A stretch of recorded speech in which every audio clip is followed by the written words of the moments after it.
बहुत समय पहले महिपालपुर नाम का एक गांव हुआ करता था। उस गांव में बहुत ही अंधविश्वास था। वहां लड़कियों की कोई अहमियत नहीं थी और बस लड़कों को ही पूछा जाता था। उस गांव के हालात इतने बुरे थे कि अगर किसी के घर कोई लड़की पैदा हो जाती तो वहां की मुखियाइन सावित्री देवी उसे तभी के तभी मरवा देती। उस गांव में महेश नाम का एक आदमी अपनी पत्नी सीमा के साथ हंसी खुशी रह रहा था। सीमा और महेश की शादी को करीब 8 साल हो गए थे, पर उनके कोई बच्चा नहीं था। एक दिन की बात है जब सीमा की तबीयत काफी खराब हो गई थी। चलो सीमा, मैं तुमको वैद्य के पास ले चलता हूँ। मेरी हालत बिल्कुल भी चलने के लायक नहीं है जी। ठीक है, फिर मैं वैद्य को यहीं बुला लाता हूँ। महेश फिर वैद्य को घर लेकर आता है। वैद्य सीमा को देखता और खुशी से बोलता है, अरे महेश बेटा, मुबारक हो, तुम बाप बनने वाले हो। क्या सच में? आप सच बोल रहे हो ना? महेश और सीमा की तो खुशी का ठिकाना ही नहीं होता। इतने सालों बाद उनके घर इतनी बड़ी खुशी आती है।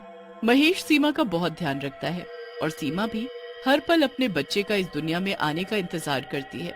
जैसे तैसे करके पूरे 9 महीने बीत जाते हैं और इतने इंतजार के बाद एक रात सीमा की तबीयत बिगड़ जाती है।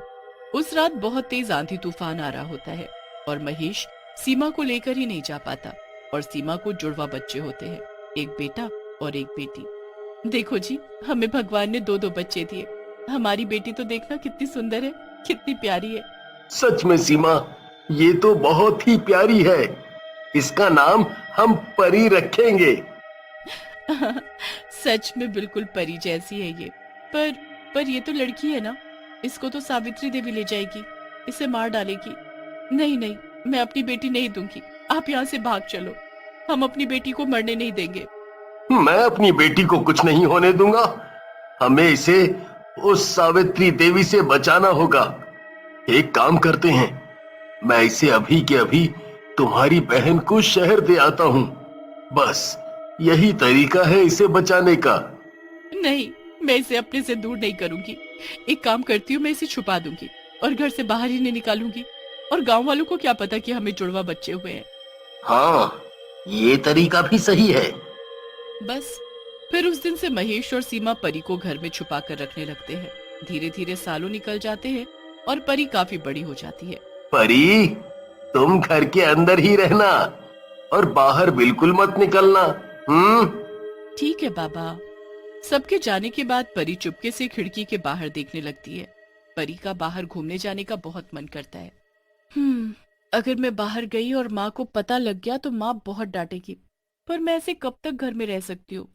आज बाहर जाकर देख ही आती हूँ कि आखिर कैसा है हमारा गांव। परी बिना कुछ सोचे समझे घर से निकल पड़ती है। अब गांव के लोग परी को देखकर हैरान हो जाते हैं। अरे, हमारे गांव में लड़की कौन? परी को पूरे गांव में एक भी लड़की दिखाई नहीं पड़ती। हर जगह छोटे हो या बड़े, बस लड़के ही लड़के होते हैं। परी ये सब देखकर बड़ी हैरान होती है, पर फिर वो ये सब भूलकर अपना घूमने लगती है।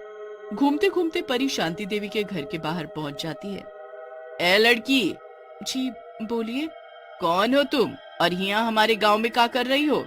मेरा नाम परी है, मैं यहीं पास में रहती हूँ।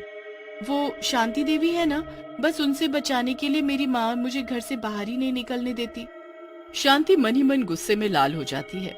उसे समझ ही नहीं आ रहा होता कि उससे बचाकर आखिर किसने एक लड़की को छुपा रखा था। शांति देवी परी से उसके माँ बाप का नाम पूछती है और फिर परी को वहां से जाने देती है। परी पूरा गांव घूमकर घर वापस आ जाती है। परी के माँ बाप और भाई को अगले दिन आना होता है।